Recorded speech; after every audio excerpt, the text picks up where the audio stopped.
Buenas tardes a todos. Sean bienvenidos al Real Casino de Madrid.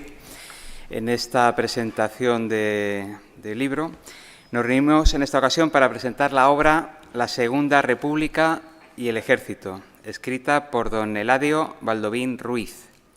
Don Eladio, que está a mi derecha, es un escritor, investigador y militar español, coronel de caballería y diplomado de Estado Mayor, con una licenciatura en Derecho. Sí.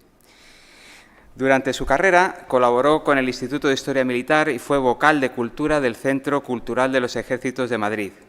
Entre sus obras y publicaciones destacan los siguientes libros: La historia del cuerpo y servicio del Estado Mayor, El regimiento Sagunto en la historia, Los dragones en España, Tropas de la Casa Real, Historia orgánica, Estados Unidos y la Cuba española, Cuba, el desastre español del siglo XIX, Hazaña y el Ejército, las ordenanzas militares en España y esta por la que nos encontramos aquí, la Segunda República y el Ejército, por la cual ha recibido el premio AM de 2022 de la Asociación Española de Militares Escritores.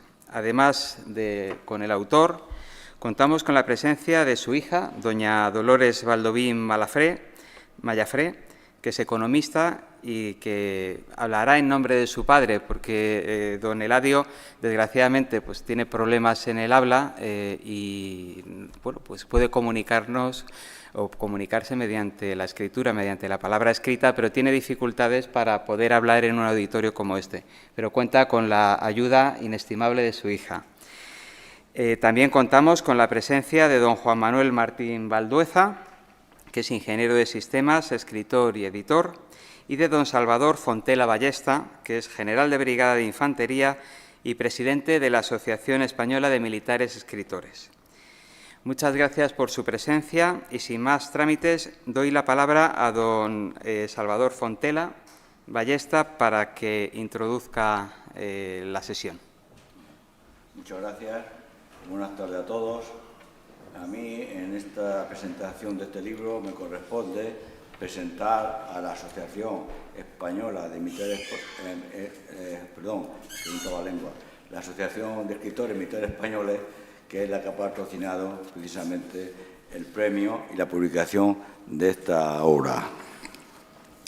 La asociación AM nació en el año 2007 por iniciativa del coronel don Enrique Domínguez Martínez Campos, que nos acompaña aquí, está precisamente delante mía, y esa fue. ¿Y cuáles fueron los motivos que le impulsaron a crearla? Pues yo creo que lo explica muy bien en una anécdota, y es que hizo la prueba de preguntar a ilustrados compañeros militares, por supuesto, que le dieran el nombre y una obra de un escritor militar a partir del año 80 hasta la fecha. Y entonces, pues el resultado fue, del año 80 y el siglo pasado, naturalmente, y el resultado fue muy elocuente, pero decepcionante, ¿no? Y entonces, en vista de eso, pues, aunque había unos antecedentes, pues él fue el que impulsó la creación en este año que hemos dicho, 2007, de la Asociación de Escritores Militares Españoles. Hay que tener en cuenta que el resultado fue deficiente y es raro porque precisamente el Ministerio de Defensa tiene una editorial que edita muchos libros y hay numerosísimas revistas profesionales y de veteranos dentro de las Fuerzas Armadas. Vamos a decir, el revista Ejército, Naval, Ejército del Aire, los veteranos, la Legión, paracaidistas, etcétera. Y por tanto que haya tantos medios de comunicación militares o de defensa y que eso que escriben en esas obras no sean conocidos, es que algo no cuadra o algo falla en el sistema.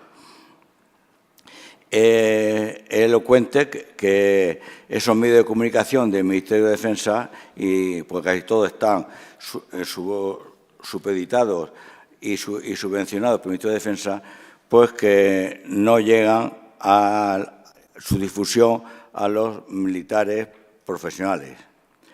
Entonces, pues seguramente habrá que pensar por qué eso no llega. Pues yo creo que mi opinión es que es una autocensura dentro de la políticamente correcto y muchas veces simplemente censura.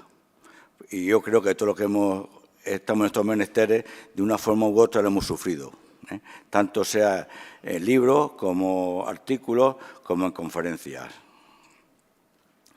Pero volviendo al AM, a lo que nos afecta, pues las finalidades principales, porque claro, no vamos a explicar los estatutos de la asociación, pues hay dos finalidades principales.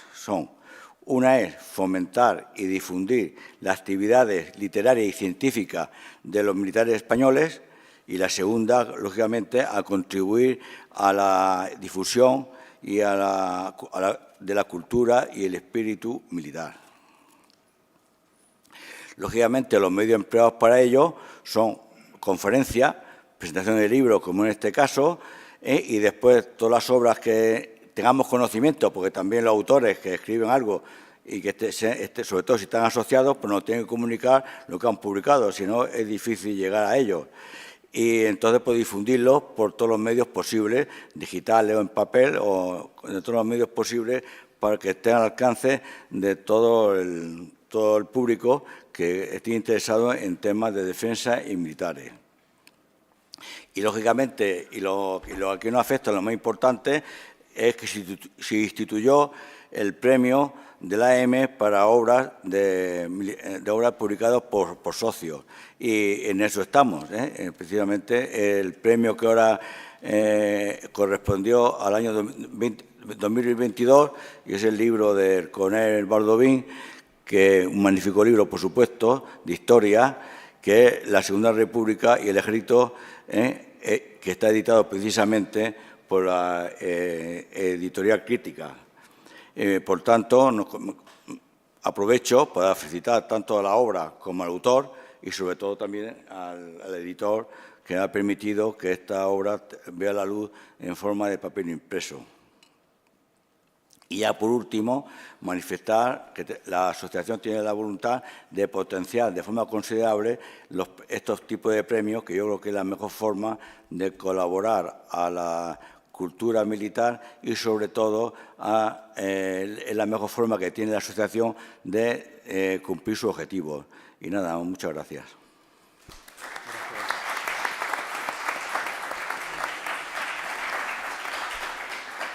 Gracias, don Salvador.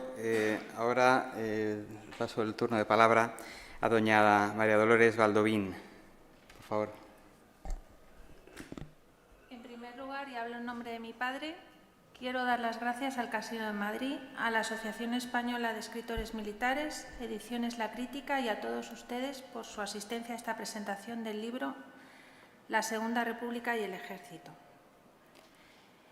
Después de conocerse el resultado de unas elecciones municipales el 14 de abril de 1931, el almirante Aznar, presidente del Consejo de Ministros, manifestó, y cito textualmente: ¿qué más crisis desean ustedes que la de un país que se acuesta monárquico y se levanta republicano? Ese mismo día, el ministro del Ejército, Dámaso Berenguer, remitió a los capitanes generales, pero no a los directores generales de la Guardia Civil y Carabineros, que dependían de otros ministerios, la orden de que procedieran con la máxima serenidad, absoluta confianza en el mando y manifestando siempre disciplina. Ello sería garantía de que los destinos de la patria debían seguir sin trastornos que pudieran dañarla. Y, por cierto, el general Berenguer no tardó en entrar en prisión. El mismo 14 de abril, que se hizo el relevo de las tropas de alabarderos y de la Guardia Exterior, el rey salía de palacio y manifestaba: las elecciones celebradas el domingo me revelan claramente que no tengo el amor de un pueblo. Hallaría medios sobrados para mantener mis regias prerrogativas, pero resueltamente quiero apartarme de cuanto sea lanzar a un compatriota contra otro. Declarada la República, fue recibida con satisfacción. En Madrid se organizaron manifestaciones, todas presididas por la bandera tricolor, enseña que fue colocada en los balcones de los edificios oficiales y se quitaron todas las coronas de los escudos y emblemas de los edificios militares y públicos. La banda de música municipal dio un concierto en el Paseo de Rosales y se pidió a los coroneles de los regimientos que las bandas dieran conciertos populares en las calles. Petición a la que respondieron todos ellos. En Carabanchel se organizaron fiestas populares para entregar nuevas banderas y estandartes a los cuarteles de la guarnición. Lo mismo sucedió en casi todas las ciudades. En Granada desfilaron fuerzas de infantería donde se había declarado el estado de guerra e inmediatamente se levantó. En Barcelona, unidades de infantería y caballería con bandera tricolor desfilaron en la Plaza de Cataluña. En Burgos, un concierto de música militar celebró el acontecimiento. En Valencia, frente a la Capitanía General, una manifestación aplaudió al capitán general y se organizó una marcha que abría los batidores a caballo, seguidos de una banda militar que interpretaba la Marsellesa y todas las tropas desfilando. Todo para confraternizarse el pueblo y el ejército. Al día siguiente se hizo entrega al regimiento de infantería de una bandera tricolor. En Ávila también se hizo la bandera tricolor y se interpretó la Marsellesa por una compañía de la Academia de Intendencia en los cuarteles de Castellón. Y a petición de los oficiales se dio orden de izar la bandera republicana. En Alicante, Sevilla, Zaragoza, Ferrol, Tetuán pasó lo mismo. Pero en este estado de celebración y alegría había un contrapunto que eran los graves sucesos políticos y sociales que desde el mismo día 14 afectaron a la tranquilidad del país. El mismo día 14, la naciente república recibió el primer susto con la declaración de la República Catalana. Macià, en palabras de Macià, en nombre del pueblo catalán proclamo el Estado catalán. Y días después, con la presencia de 3 ministros del Gobierno provisional recién constituido, se acordó, en cumplimiento del Pacto de San Sebastián, adelantar la elaboración del Estatuto de Cataluña. En el otro lado de la península se declaró el estado de guerra en Sevilla el día 16 a consecuencia de los graves incidentes provocados por grupos comunistas como el saqueo de una armería y otros establecimientos, ataque, tiroteo al cuartel del regimiento Soria, cuyas tropas tuvieron que ocupar la ciudad en prevención de una concentración de campesinos.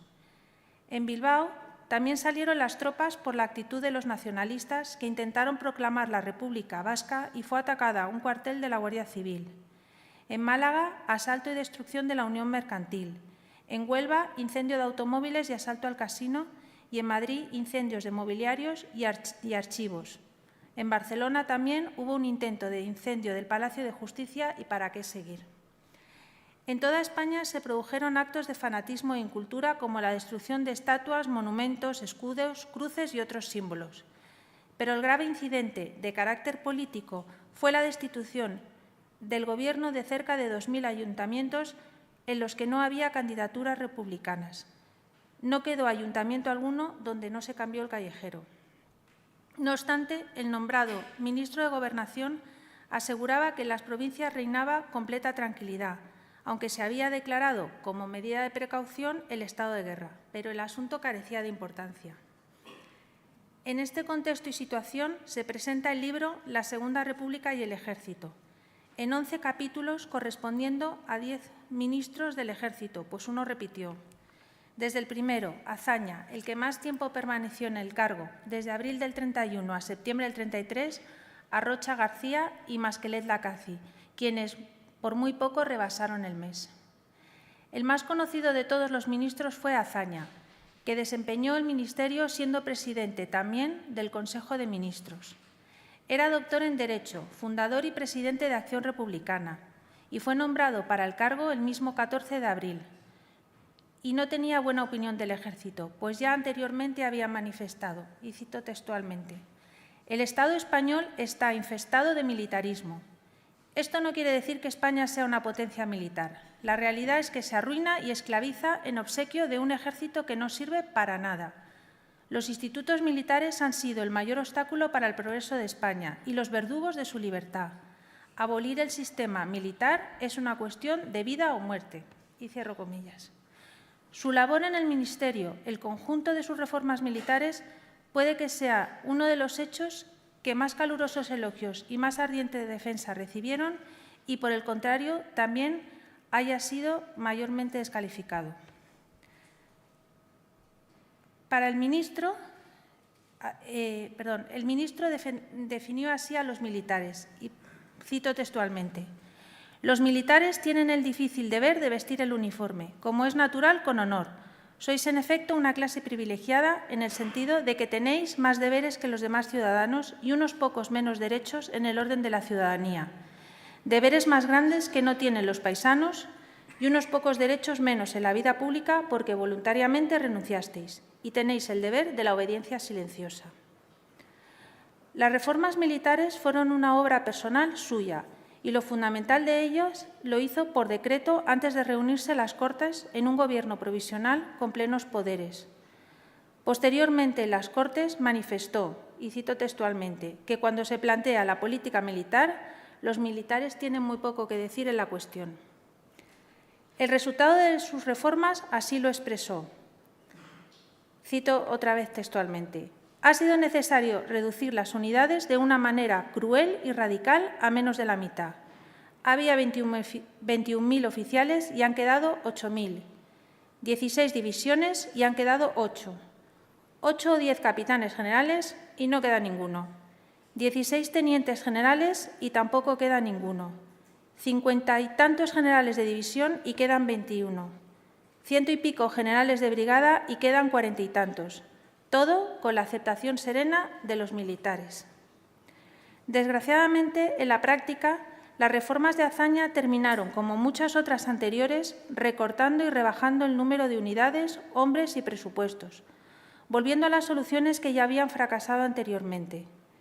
En su primera parte, el mayor error fue su prisa por republicanizar el ejército o, por lo menos, librarse de los monárquicos.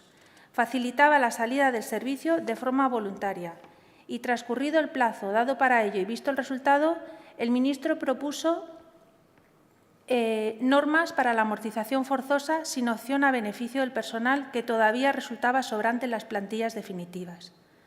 Terminado el plazo dado, todavía aún proporcionó más tiempo para solicitarlo. También anuló las convocatorias de ingresos en la Academia General Militar, la cual cerró.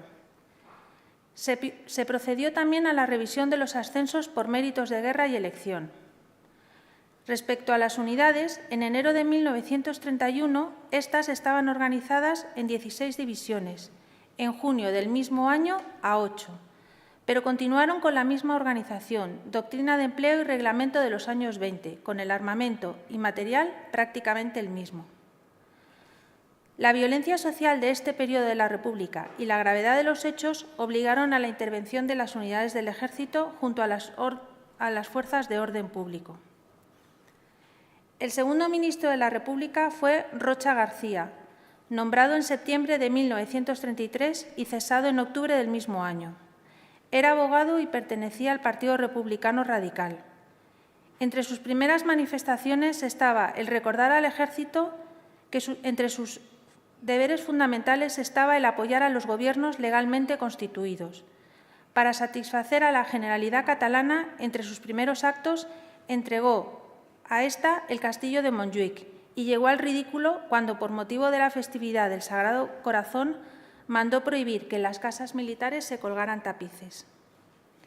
El tercer ministro fue Vicente Iranzo Enguita, nombrado en octubre de 1933. Era licenciado en Medicina y Magisterio. En el corto tiempo que ejerció el cargo, tuvo que lidiar con graves asuntos cuando se oían gritos en la calle contra España y sus instituciones fundamentales que los militares habían jurado defender. El Ejército fue vilipendiado incluso delante de los cuarteles. Se anunciaron las intenciones de declarar la República Catalana y en las calles los incidentes eran constantes y violentos. El cuarto ministro, Diego Martínez Barrio, fue nombrado para el cargo en diciembre de 1933. Era tipógrafo y afiliado al Partido Republicano Liberal en plena revuelta anarcosindicalista. Y poco se puede decir de este personaje, salvo que tramitaba la amnistía concedida sin excepción de clase ni fuero, fuera cual fuera el tribunal o la jurisdicción. Los jefes y oficiales a quienes beneficiaron estas disposiciones fueron reintegrados a sus grados, empleos y honores. El quinto ministro, Diego Hidalgo Durán, fue nombrado en enero de 1934. Era licenciado en Derecho y notario del Partido Republicano Radical. Durante su mandato se produce la ocupación del IFNI y a primeros de abril se discutió en las Cortes el proyecto de ley de amnistía que fue acusada de ser un indulto general. La ley comprendía una relación de delitos amnistiados por motivos políticos tipificados en el Código Penal de Justicia Militar y otros delitos no definidos juzgados también por tribunales especiales. Los militares condenados por delitos de rebelión o sedición a quienes fuera aplicable la amnistía no por ello eran reintegrados en sus empleos y carreras, de los que seguían separados. En julio aparecen dos disposiciones relativas a los militares. La primera trata de la detención de los que se encuentran en servicio activo y la segunda limitó sus derechos constitucionales. Los militares en activo no podían, por ella, pertenecer como socios, afiliados o adheridos a ningún centro, partido o agrupación o sociedad que revistiera carácter político ni a ninguna organización o entidad de carácter sindical o societario. Los militares de cualquier clase o gradación no podían acudir a la prensa sobre asuntos de servicio ni de índole político. Quedó prohibida la asistencia a toda clase de manifestaciones, reuniones o actos políticos. Y a los militares también se les prohibió que introdujeran o leyesen en los cuarteles periódicos o revistas. También en julio se publicaron dos órdenes del Ministerio de la Guerra con una relación de jefes y oficiales de la Guardia Civil condecorados por actos tipificados en el reglamento en tiempos de guerra y por los sucesos acaecidos en Aragón durante el movimiento sedicioso de diciembre de 1933. Y en Alicante, Córdoba, Logroño, Badajoz, Cáceres, Barcelona, La Coruña, Granada, Álava y Madrid. El 1 de octubre de 1934 estalló la llamada Revolución de Octubre y como señal de la tragedia que representó es suficiente leer con las instrucciones del Comité Revolucionario para la Insurrección, que entre otros muchos asuntos decía, y cito textualmente: el triunfo del movimiento descansará en la extensión que alcance y la violencia con que se produzca, más el tesón con el que se defienda. Los grupos de acción se han de convertir en guerrillas dispuestas a realizar la máxima potencia. En esta acción nos lo jugamos todo y debemos hallarnos dispuestos a vencer o morir y una vez empezada la insurrección no es posible retroceder. Se declaró el estado de guerra en toda España, pero los más graves sucesos se desarrollaron en Asturias y Cataluña e intervinieron en su desenlace las Fuerzas Armadas de Tierra, Mar y Aire de la Península y el Protectorado de Marruecos. Las consecuencias fueron: muertos, 1.335, heridos, 2.951, incendios y voladuras,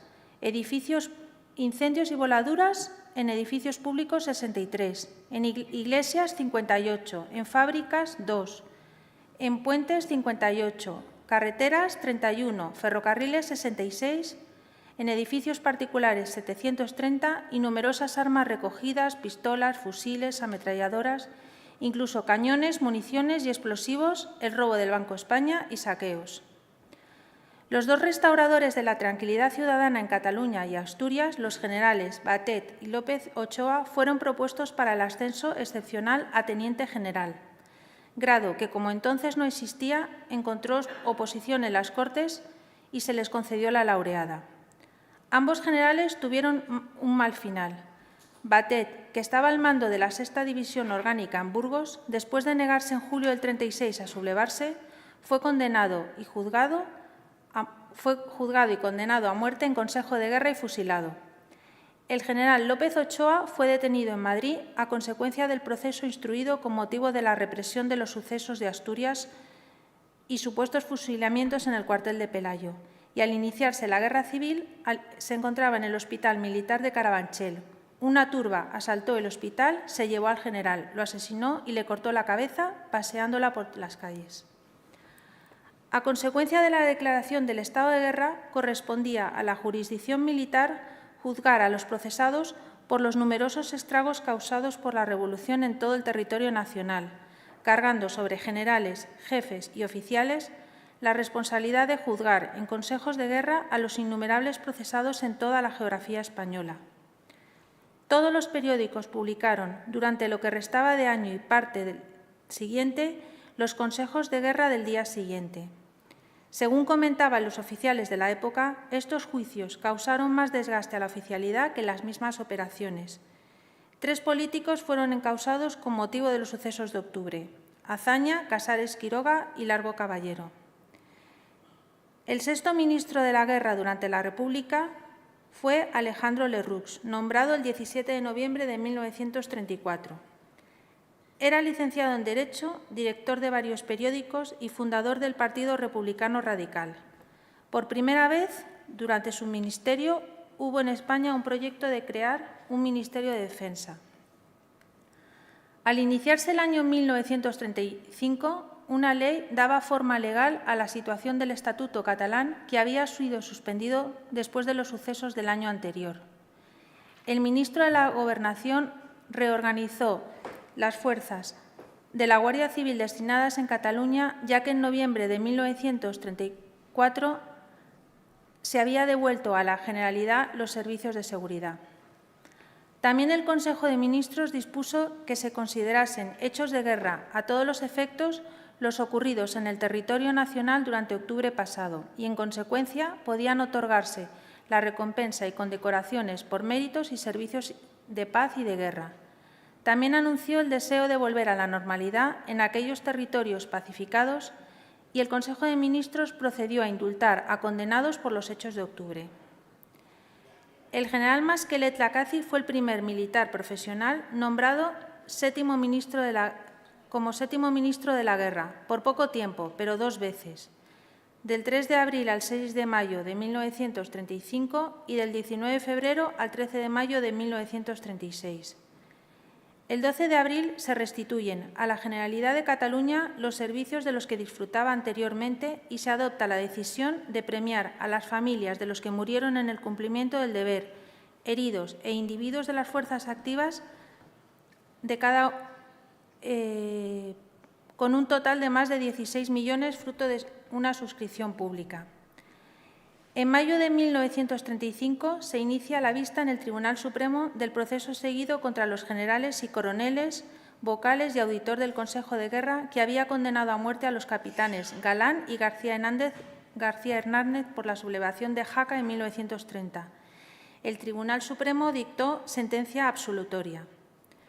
José María Gil Robles, 8º ministro de la Guerra, en mayo de 1935, era licenciado en Derecho y catedrático y miembro del Partido Social Popular. Participó en noviembre de 1933 en la creación de la CEDA, que ganó las elecciones en noviembre de 1935. Cuando por primera vez llegó al ministerio, dijo, y cito textualmente: «Tengo interés en que aquí, en esta casa, no aparezca ningún matiz político, porque es el mejor homenaje que podemos rendir al Ejército y a España». Considero que el problema más grave que tiene planteado en España en estos momentos es el Ejército y es necesario levantar su espíritu. El Ejército debe permanecer apartado de todo lo que no sea el servicio. Inició las reformas con el Código de Justicia Militar, recuperó las históricas denominaciones de los regimientos y sus historiales, el protocolo militar, la industria bélica, el reclutamiento de la oficialidad, la enseñanza a las academias y la ayuda que las autoridades militares debían prestar a las civiles. Pero quizás el paso más importante fue la reorganización de las unidades en la península, Baleares, Canarias y Marruecos, creando nuevas exigencias por necesidad de defender el territorio. Quiso enfrentarse, además, al vicio nacional de las recomendaciones. Nicolás Molero fue el 9º ministro en 2 gobiernos, del 14 de diciembre de 1935 a 19 de febrero de 1936. En plena campaña de agitación y manifestaciones de la izquierda, el nuevo Gobierno prometió una política de concordia y exigía a todos el respeto a las leyes. En su toma de posesión manifestó, dirigiéndose a los militares, cito textualmente: «No acercaos a los políticos y que ellos no se acerquen a vosotros.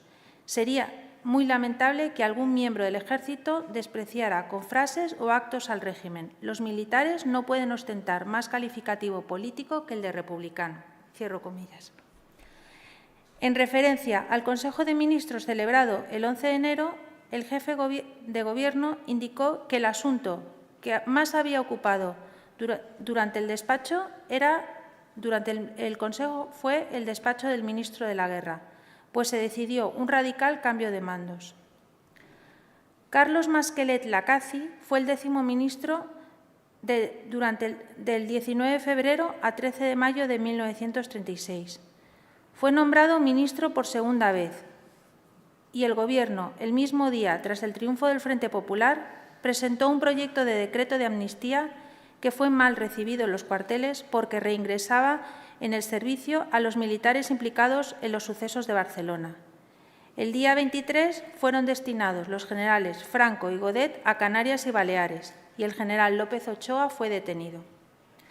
Los altercados en la calle eran diarios y ante el peligro de insultos y agresiones a quienes iban de uniforme, el Gobierno publicó una nota en la que informaba que había tenido conocimiento con dolor e indignación de las injustas agresiones de las que había sido objeto algún oficial del Ejército.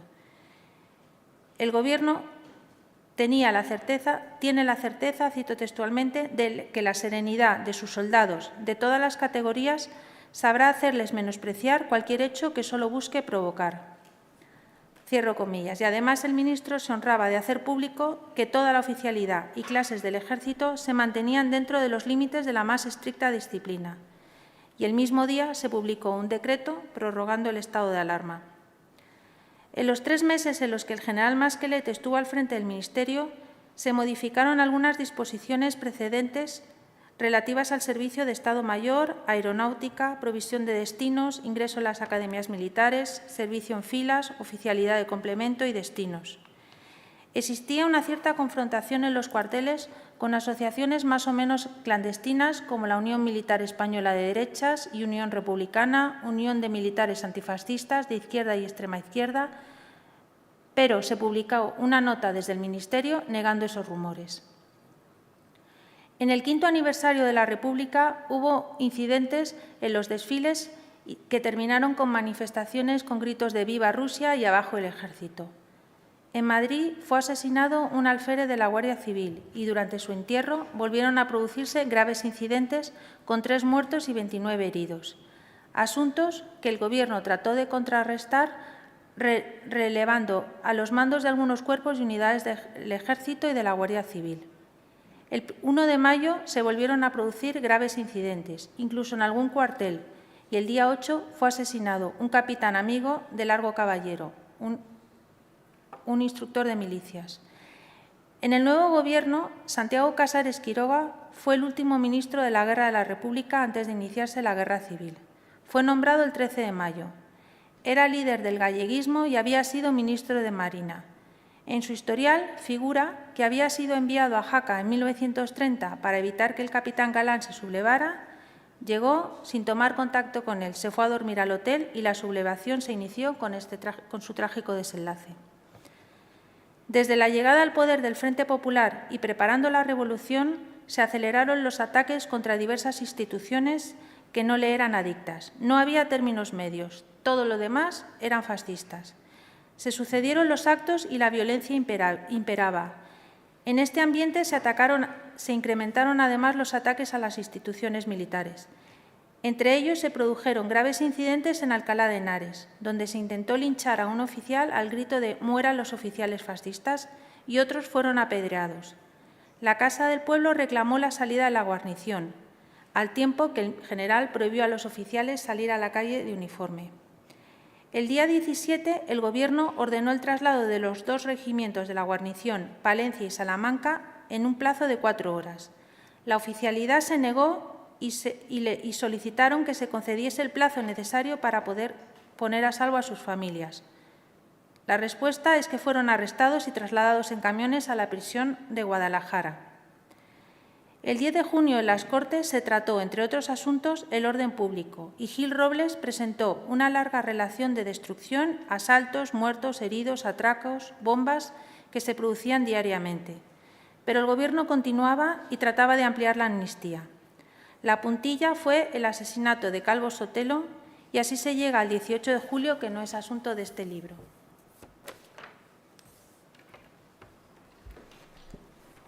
Muchas gracias, doña María Dolores, por su declaración.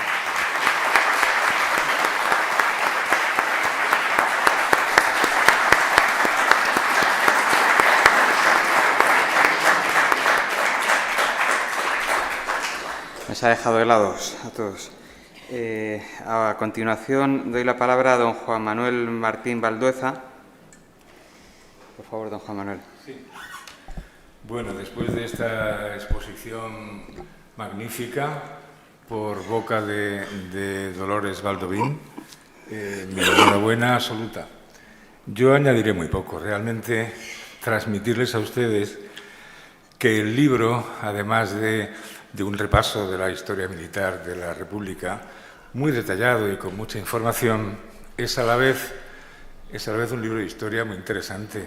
Desvela muchos de los embrollos que han pasado a la historia de forma rara, negados por un lado, exaltados por otro. Les estoy hablando, por ejemplo, de los sucesos de Casas Viejas, que es de donde toma nombre el famoso Bienio Negro, que no era el de los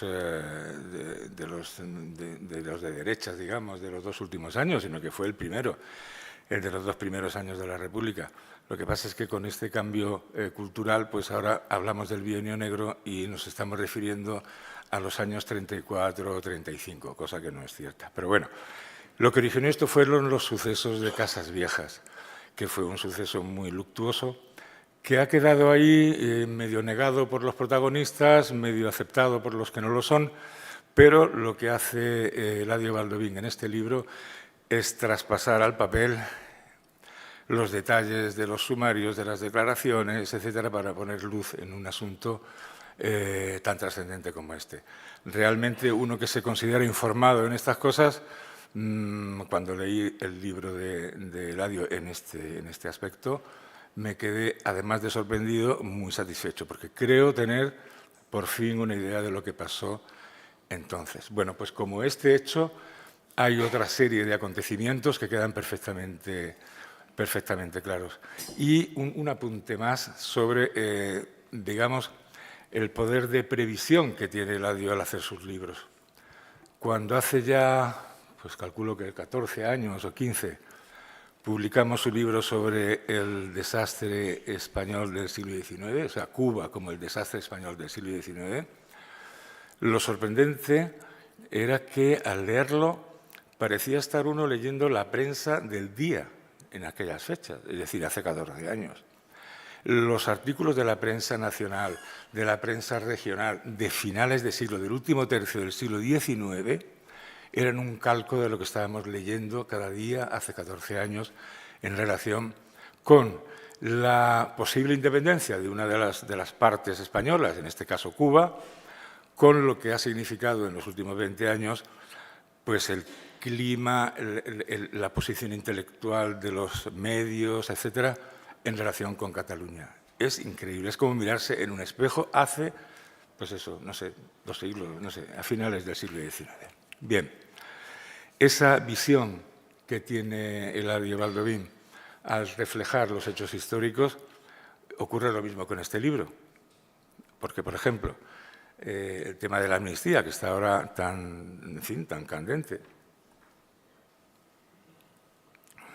Bueno, escrito hace 2 años, no estaba de moda el tema de la amnistía ni estaba de actualidad en España. Sin embargo, los tengo apuntado, en las 348 referencias que hace Baldovín en su libro a la amnistía o a los amnistiados o a los antecedentes o consecuencias de las amnistías producidas en el periodo de la República, que fueron 3 importantes, es el espejo en argumentación, en consecuencias, en principios, absolutamente es un espejo de lo que está ocurriendo hoy.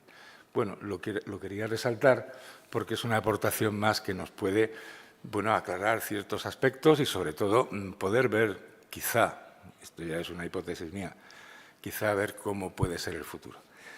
Por mi parte, felicitar a Eladio. De corazón, tiene unas obras magníficas que, gracias a Dios, hemos podido ser nosotros quienes las han puesto, las han dado luz en papel, en este caso a través de la Asociación de Militares Españoles. Y, bueno, pues espero que no se te haya terminado las ganas de seguir escribiendo. Esperamos que no sea así. Por mi parte, nada más. Muchas gracias. Agradecerles a todos ustedes su presencia aquí, porque es un esfuerzo enorme el venir hoy en Madrid a un acto como este, en un sitio como este, con las dificultades de todo tipo que hay para disponer de este tiempo. Y especial mención quería referirme a algunas de las personas que están aquí, por supuesto a todos, mi agradecimiento y el de todos nosotros, pero en especial a algunos, como por ejemplo un historiador que se ha desplazado, muy importante para nosotros, que es el antiguo alcalde de Astorga, que lo tenemos aquí presente. Es un historiador magnífico sobre la Guerra de la Independencia, es Arsenio García Fuertes, que además lo acompaña quien fue el coronel del regimiento mientras él era alcalde de Astorga en aquellos años. Gracias por vuestra presencia. Y también está el prologuista del libro, que es Justo Alberto Huerta Baraja, que, bueno, si quisiera dirigirle 2 palabras al autor, pues estaríamos encantados de escucharle. ¿Se le puede acercar un micrófono?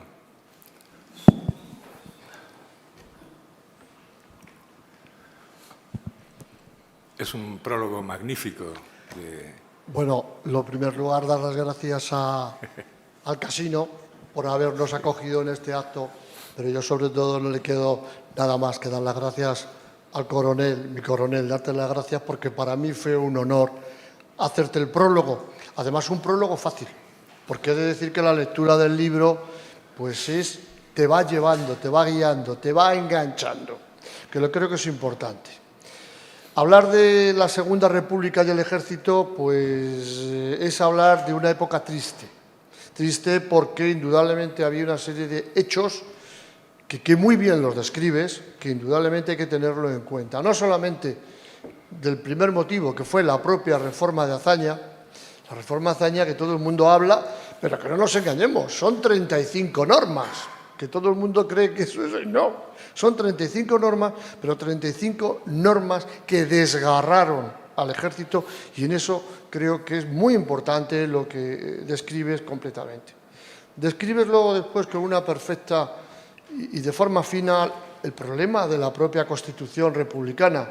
La propia Constitución republicana es donde hace un ejército pacifista, cosa que es contradictoria con la propia esencia del ejército. Pero claro, indudablemente, luego después todo ese desarrollo normativo que vas a hacer, sobre todo a partir del golpe del 32, todo el problema de octubre del 34, pero sobre todo creo que dejas una idea muy clara para entender qué va a pasar, no solamente el 18 de julio, sino también el 19. Porque el 19 es la crisis total del Ejército y ahí nos deja. Por eso creo que debe de continuar. Se disolvió todo el Ejército español. Y eso fue realmente el verdadero drama de la República. El día 19 de julio, no el 18. Fue la propia República la que cavó e hizo esa trinchera de entre un ejército que en aquel momento, hay que hablar claro, estaba en descomposición, porque hay que ser sincero, no estaba correctamente, pero creo, como lo has expresado, como lo has recogido, creo que conviene que todos los lean y yo nada más felicitarte también porque creo que has hecho un relato en voz de tu padre, porque creo que lo has hecho fenomenal, pero sobre todo creo que es una obra que se debe de leer. Muchas gracias.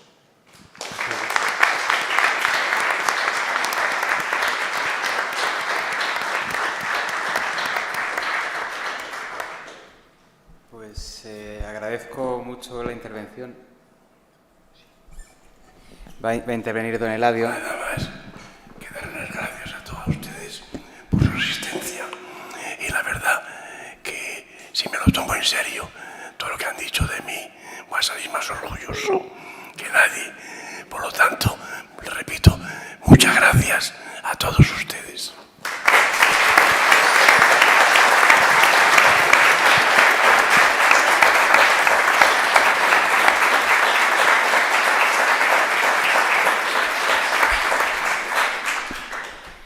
Pues muchas gracias, don Eladio, por su esfuerzo, por su trabajo interesantísimo de estudio que nos ha relatado su hija. De verdad que me ha parecido una labor impresionante, ¿no?, de recopilación. Gracias a todos los intervinientes, también a la editorial por editar este libro y al prologuista por darnos una pincelada, ¿no?, final de este proceso.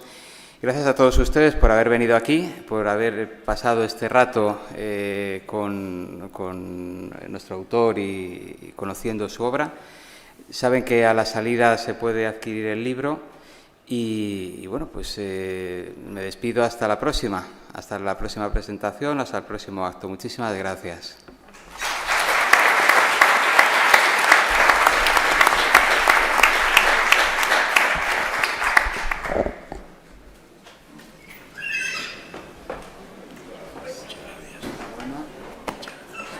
Enhorabuena y enhorabuena por el trabajo. He estado ojeando un poco el libro.